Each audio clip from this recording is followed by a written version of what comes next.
Hey, this is Scott. Today I'm going to talk about color profiles. If you've been watching the channel, you saw that I kind of went through all the different basic settings that Panasonic has. Did not modify any of them, just kind of left them all zeroed out and said, okay, this is the stock, natural, standard, cinev, cined, etc., and kind of looked at those. Of those, I looked at them and I saw some pros and cons. Just about any of them can be used in a good lighting situation like this where everything's controlled. But once you get outside, especially down here in Florida, especially if you pick a bad time of day, you're going to get very bright sunlight, so you're going to really blown out potential highlights, and you're going to get deep dark shadows in the shadows. So you really need a lot more dynamic range, and obviously Vlog is the obvious choice to pick in those situations, but it requires a little extra work. And for these type of things where I'm doing these kind of vlogs, I'm not looking for that much extra work. So I wanted to find a nice basic setting that I could use indoors, outdoors, that I was pretty content with what it looks like, and that, you know, maybe I just do some minor tweaks so it has some tweakability to it once I get it into my editor. That's my cat Waffles. She was hiding in the back there. So the one I picked on, the one I decided had the most potential was cinev.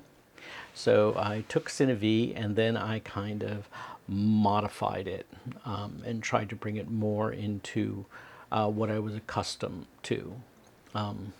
We tend to each get into a certain look. We get accustomed to a look, and for the last year and a half I've been fairly enamored of Eterna straight out of camera. But someone else might look at it and go, ah, it doesn't have a lot of intensity, it doesn't have a lot of punch. So you know, that's where we each kind of have our preferences. If you've ever noticed, you know, sometimes you watch a show and at first you're like, God, I don't like the color in this, but after a while you get used to it, and you're used to that, how that world is, whether they've chose to have, you know, like muted tones, or whether they've really looked for punchy colors depending upon the mood of whatever type of series or movie that it may be. So we do get accustomed to things. So I was looking for something that I had played around so much with standard. I was going, kind of liking that it a little bit punchier, but I'd still like it to be a little bit more like that Eterna, and a little bit more flexible for me to afterwards bring the color up or down or whatever without going the full-blown Vlog route. So cinev was my choice. And these are the ultimate settings that I came up with, that I was content with, and it is what you are looking at now. And it's cinev 2 is the base. Contrast I leave at 0. Highlight leave at 0. Shadow I go to +3. Saturation I go to -2. Hue I go to 2.5. Sharpening -3, and noise reduction -3, and that's pretty much always been standard. If I want to sharpen it more or decide I need noise reduction, which I've rarely felt I need, especially with this Panasonic S5, I would rather do that in post. The really big one here is hue. Sorry about that. Oh, maybe we'll cut that out. When it comes to hue, I tend to, the Panasonic I think tends to be a little bit more to the yellow side. So some people might look at it and go, ah, it looks jaundiced. Whereas some cameras go really crazy on the red side, and everybody looks a little bit too glowy, or they've been out in the sun too long. I wanted to find a happy medium, so I wanted to punch it up a little bit, get a little bit rosier flesh tones, but I didn't want to push it too far, and I was pretty happy with that hue at 2.5. So Right now, I'm liking it. Curious how you like it. We'll see down the road if I change my mind and go, God, that looks like crap. Why did I ever decide that looked good? Because sometimes that happens too. But what we're going to do now is we're going to go to those outside videos and take a look and see how it held up under the Florida sun. It's between 8 and 9 in the morning, fairly sunny, some clouds in the sky, blue skies, otherwise typically gorgeous Florida day, a little bit on the chilly side. But from someone who came from the Great White North, so to speak, I like a little chilly down here in Florida sometimes. So let's take a look at that and then let's come back. It's very sunny early in the morning. It's around 9 o'clock. It's a little bit cool winds making my eyes watery. I'm using cinev and I'm using standard stabilization and electronic stabilization, which I have never used before, because I essentially hadn't trusted it in the past, but it seems that it's gotten better, so wanted to give it a idea. I am using my fishing belt because I don't do this stuff and I don't want to be holding my camera, so you obviously can see my steps because it's hard to when you're hand holding a camera you can kind of absorb some of your steps.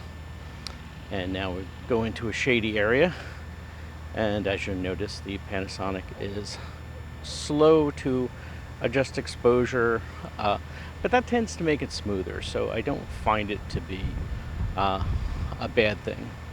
I can see now, so I can see at my horizon, the very back, I am getting some blown out highlights, so I may see if I can do one round where I try to adjust that. And so now we're going to get backlit. See if we can find that sun again. It has gone behind a cloud. So we'll get totally backlit, put the sun back there so we can see. Oh, we got flares, so we know the sun's back there. And I do see it blowing out a little bit, but we'll see how this goes.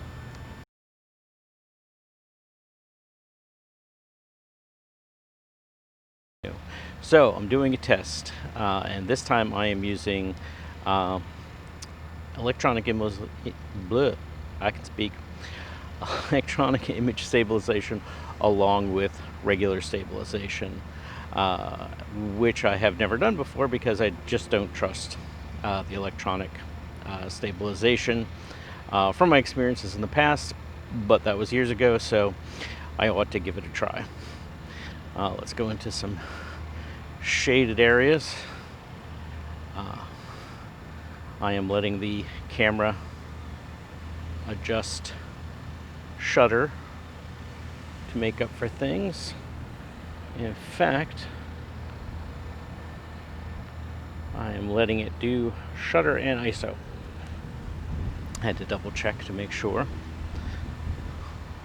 So again, this is cinev into the sunshine, and let's spin around. I got that sun behind us.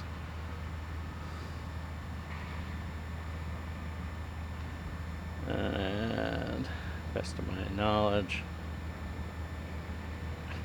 I can't see it this way, so I don't know what's going on.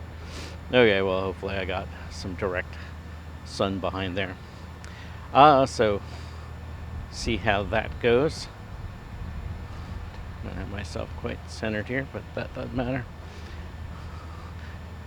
So again, regular stabilization and electronic stabilization together, living in harmony. And back around again. Let's Best as I can see, there's no zebras when I walk this way, but I am particularly blinded by the sun, so I can't really see the monitor. So I can't really be sure. Again, that is my custom cinev settings. Outdoors, I think they look pretty good, especially when I had full sunlight on me. Once I was backlit, I think the auto exposure tended to go a little bit too far, compensating. And when I was in the shadows, and I put some notes on there to that effect. If I was doing this professionally, I probably wouldn't have let it go that far. I'd be controlling exposure manually, probably in that case. But for the most part, I think it looked pretty good. I think it was pretty usable. I didn't think the way things blew out it did were too much of a problem in the backlit with the sun and everything. I think it looked pretty good, which was the reason I built on cinev as the basic foundation. I think it holds together pretty good. I think you're looking at the same settings now. I think when I'm outdoors, it still looked pretty good. So I like them. The question is, how do you like them?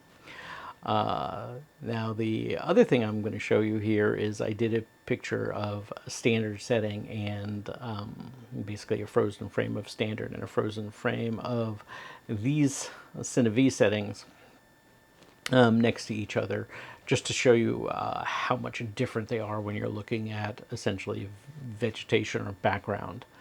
And if we go to that, you can see that the standard looks much richer, much greener in a lot of ways. Without people in there, you might gravitate towards that image as looking nicer because it's vivid. That being said, I would say that the cinev settings are more natural and more to how the scene actually looked. And if you had a person in it, you wouldn't be as paying as much attention to the background. But I just figured for your edification, take a look at that and understand what's going on there. Now, the good point is you can kind of work with that cinev a little bit because there's enough latitude, especially since I was shooting in 422 10-bit. So I can play with that, and that's why I view it as a good general. I can just use it straight out of the camera and not be unhappy with the look, because everything you saw is straight out of the camera. I didn't adjust anything. But I can also go in there and step on it a little bit and do some adjustments and bring up the saturation or down or whatever I may feel I need in a particular situation. So I think this is going to become my new standard setting, unless I become unenamored with it for whatever reason.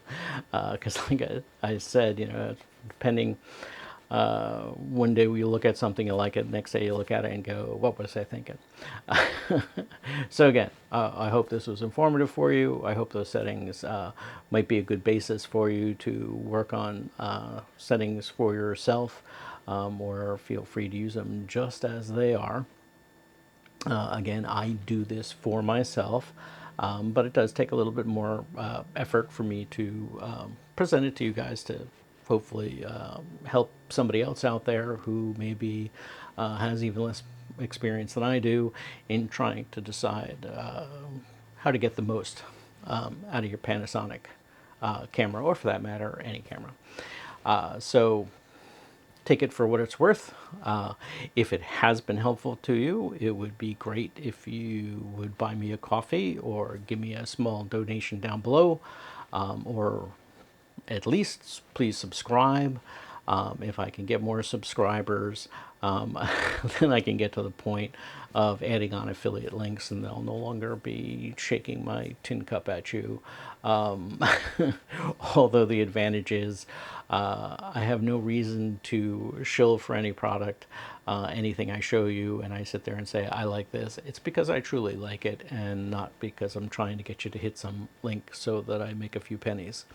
And even if I get to the point where I have affiliate links, it's just not my way. I'm not gonna steer people wrong. Just about every camera now today is pretty good, but I will try to always present what I think are the good and bad features depending upon what you may be doing. So again, please give me a thumbs up. Please subscribe if you haven't, and I'll see you next time.